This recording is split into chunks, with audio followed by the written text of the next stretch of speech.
할렐루야, 주님께서 부활하셨습니다. 제가 아멘하면 주님께서 부활하셨습니다 이렇게 크게 한번 외쳤으면 좋겠습니다. 할렐루야. 주님께서 부활하셨다라는 이 말을 들으면 가슴이 뛰지 않습니까? 부활은 단순히 예수님께서 다시 살아나셨다, 그것이 아니라 예수님께서 죽음을 이기셨다라는 말씀입니다. 아가서 8장 6절에 보면 사랑은 죽음같이 강하다.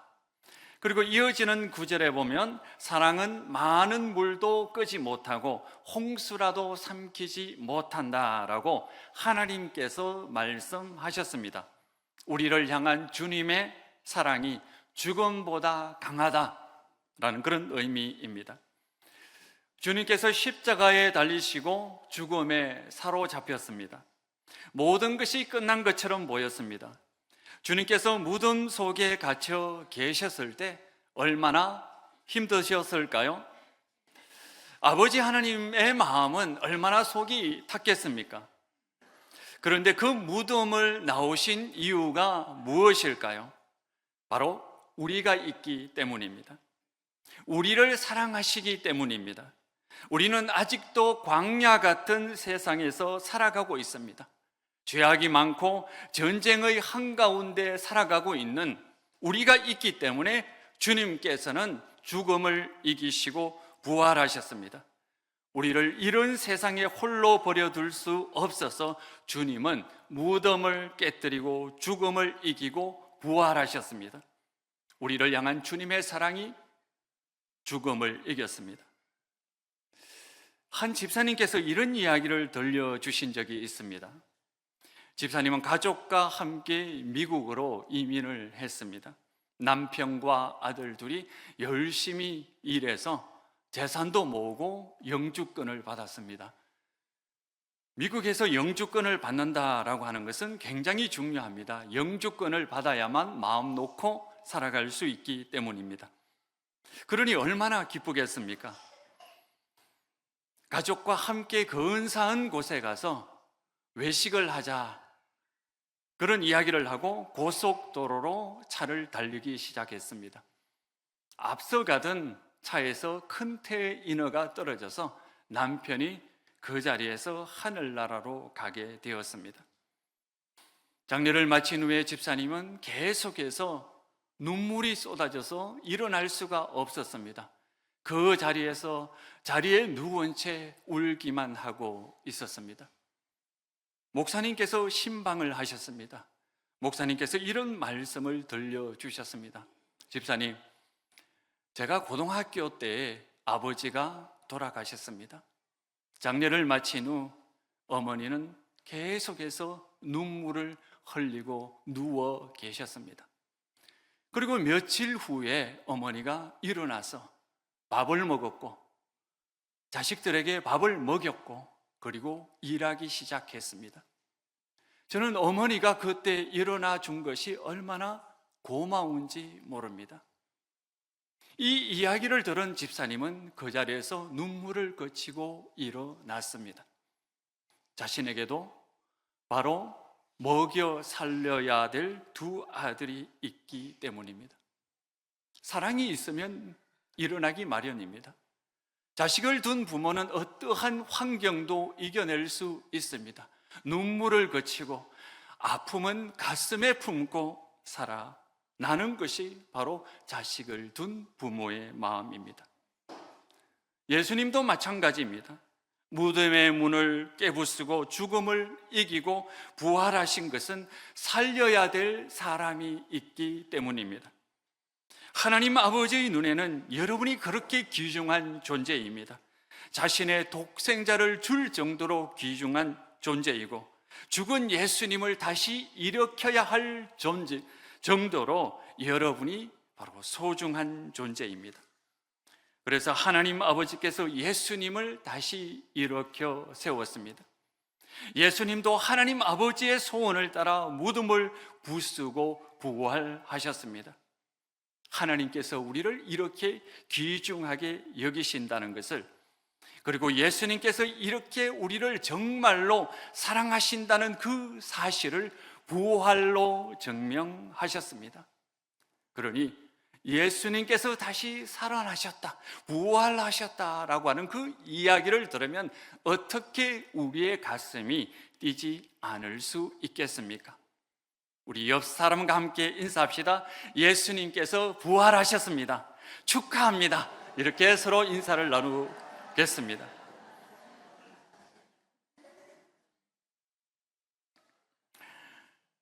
예수님과 하나님 아버지의 이 마음을 안다면 우리가 우리 자신을 사랑하지 않을 수 없습니다. 하나님 아버지의 이 마음을 안다면 우리가 우리 자신을 귀중하게 여기지 못할 이유가 없습니다. 그리고 함께 예배드리는 성도를 용서하지 못하고 사랑하지 못할 이유도 없습니다. 저는 지난 한 주간 예수님의 부활을 묵상하는 동안 빌립보서 2장 3절의 말씀이 어떤 의미인지 깨달아 알게 되었습니다. 오직 겸손한 마음으로 각각 자기보다 남을 낮게 여겨라 라고 하는 이 하나님의 말씀, 예수님은 나를 사랑하고 저 사람을 사랑한다는 그 사실을 깨닫게 되면 나는 이웃을 사랑하지 못할 이유, 나보다 더 귀중한 타인을 사랑하지 못할 이유가 없다는 것을 알게 되었습니다. 어려서부터 교회 생활을 하면서 왜 교회에 다니는 사람은 자기 자신을 사랑하지 못할까? 이런 의문을 많이 가졌습니다. 왜 교회에 다니는 사람은 이웃을 존중하지 못할까? 오죽하면 저만 이렇게 생각한 것이 아니라 많은 사람들이 이런 생각을 하게 됩니다. 오죽하면 무례한 기독교라고 하는 이름의 책이 나왔을 정도입니다. 많은 사람이 서로를 귀중히 여기지 못하는 이유는 바로 죽음을 이기고 부활하신 예수님의 그 마음을 온전히 이해하지 못했기 때문에, 깨닫지 못했기 때문에 일어나는 일일 겁니다. 사람은요, 자기 자신을 귀중하게 여기는 만큼 이웃을 귀중하게 여길 수 있습니다. 사람은요, 자기 자신을 사랑하는 만큼 이웃을 사랑할 수가 있습니다. 우리가 부활을 축하하면서 주님께서 우리를 얼마나 귀중히 여기시는지 다시 한번 깨닫기를 바랍니다. 그래서 우리 자신을 귀중하게 여기고 우리 가족을 귀중하게 여기고 그 마음으로 이웃을 사랑하고 용서하는 삶을 살아가는 우리들이 되기를 바라겠습니다. 이 자리에 함께 예배를 드리며 앉아있는 우리 자녀들도 학교에서 능력을 키우고 인정받고 점수를 많이 받는 것도, 높게 받는 것도 중요하지만 그 전에 나는 정말 하나님의 사랑받는 존재라는 것을 깨달아 알았으면 좋겠습니다. 오늘 본문에서 안식 후 첫날이 되려고 하는 새벽에 막달라 마리아가 예수님의 무덤으로 달려갑니다. 그들은 슬픔이 가득했습니다. 무덤에 도착한 그들은 깜짝 놀랐습니다. 무덤 문이 열려 있었습니다.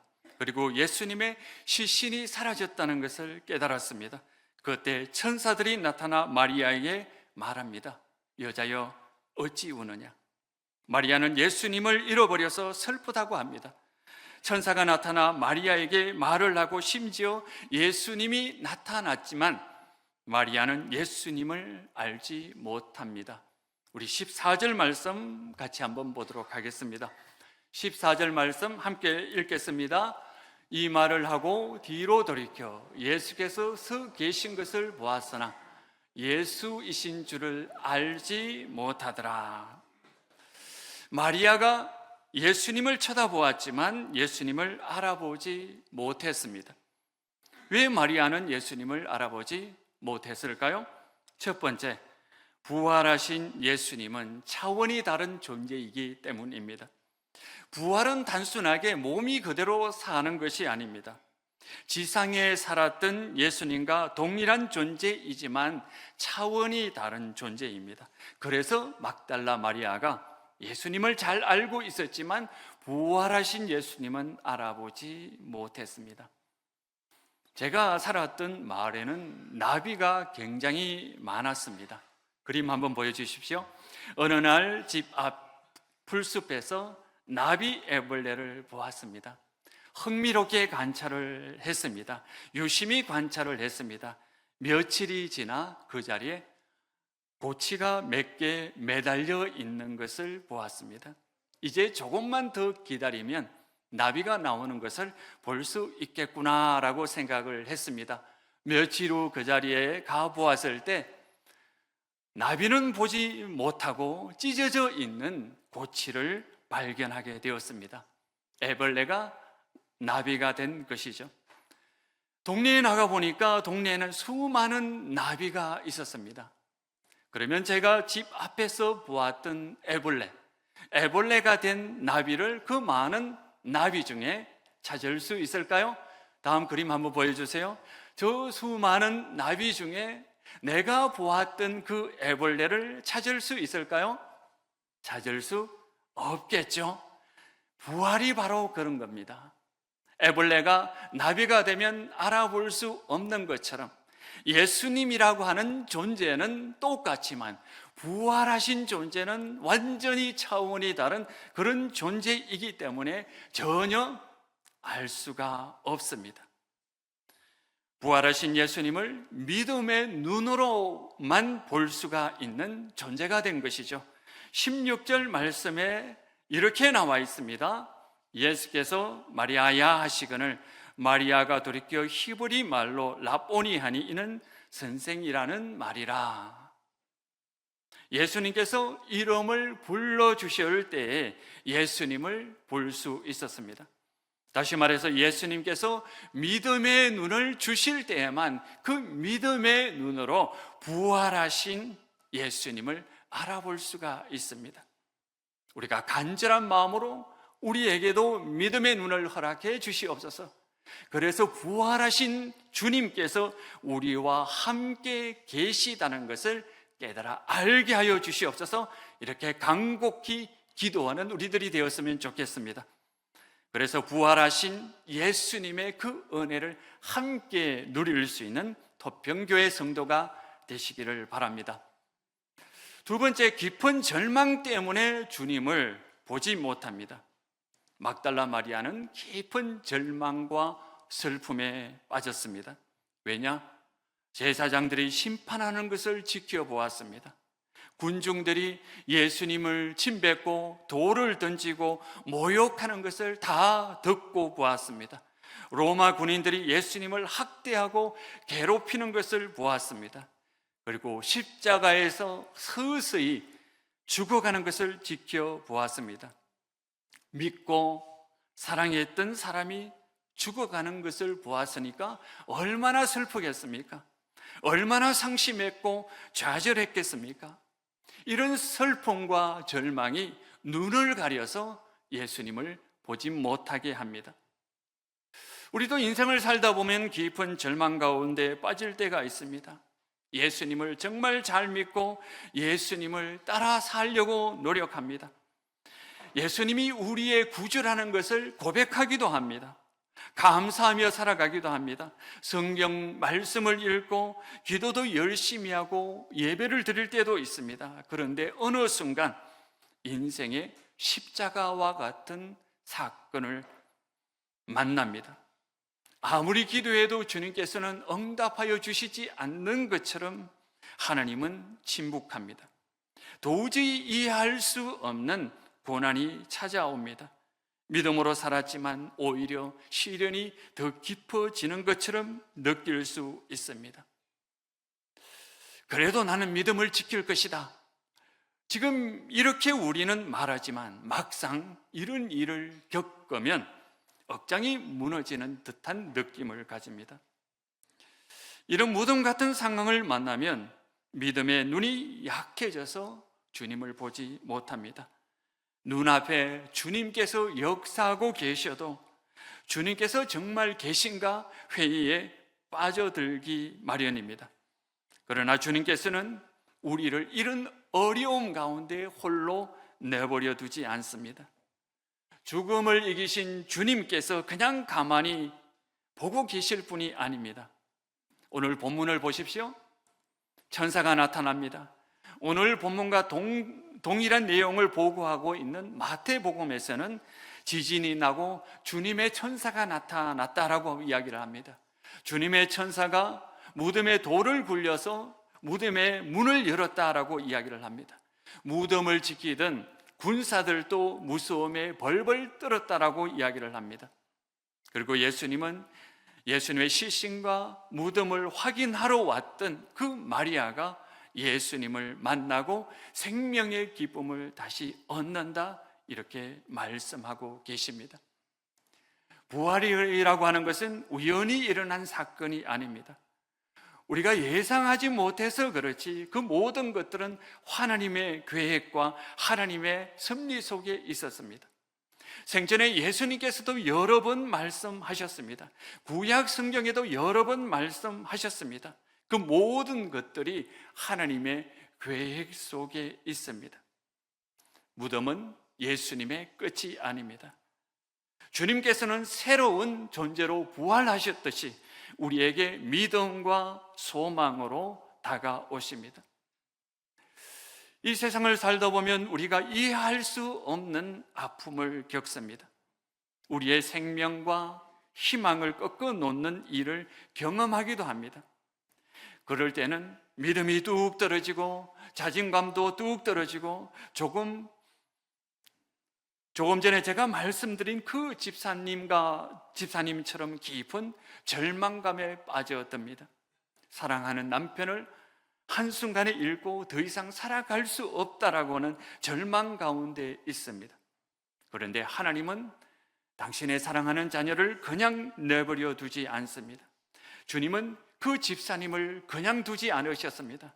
목사님을 보내셔서 집사님의 귀에 내가 너를 정말 사랑한다, 내가 너와 함께 하겠다, 너가 지금 살아야 될 이유를 말해주겠다, 그리고 그 자리에서 일어나도록 붙들어 주셨습니다.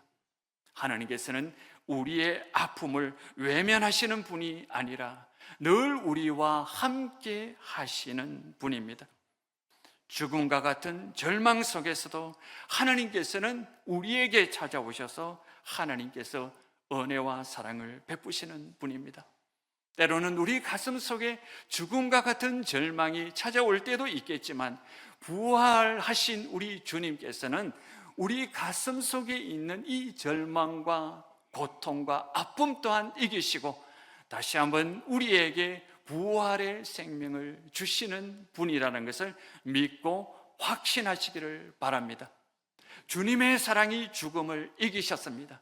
우리 가슴 속에 힘들고 고난과 아픔 또한 주님의 사랑이 그 모든 것을 물리치고 다시 한번 우리에게 승리의 기쁨을 주실 것입니다.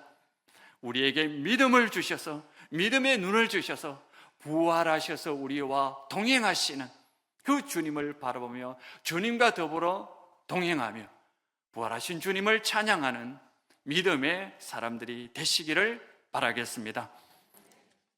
기도하시겠습니다. 하나님 아버지, 하나님의 은혜와 사랑을 감사드립니다.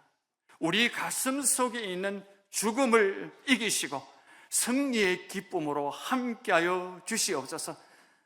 우리와 동행하시는 우리 주님을 늘 찬양할 수 있는 믿음의 사람으로 저희들을 이끌어 주시옵소서. 죽음을 이기시고 우리와 동행하시는 예수님을 찬양하며 경배합니다. 하나님 아버지, 저희들이 주님께 온전히 영광을 올려드릴 수 있도록 도와주시고 인도하여 주시옵소서. 예수님 이름으로 기도드리옵나이다. 아멘.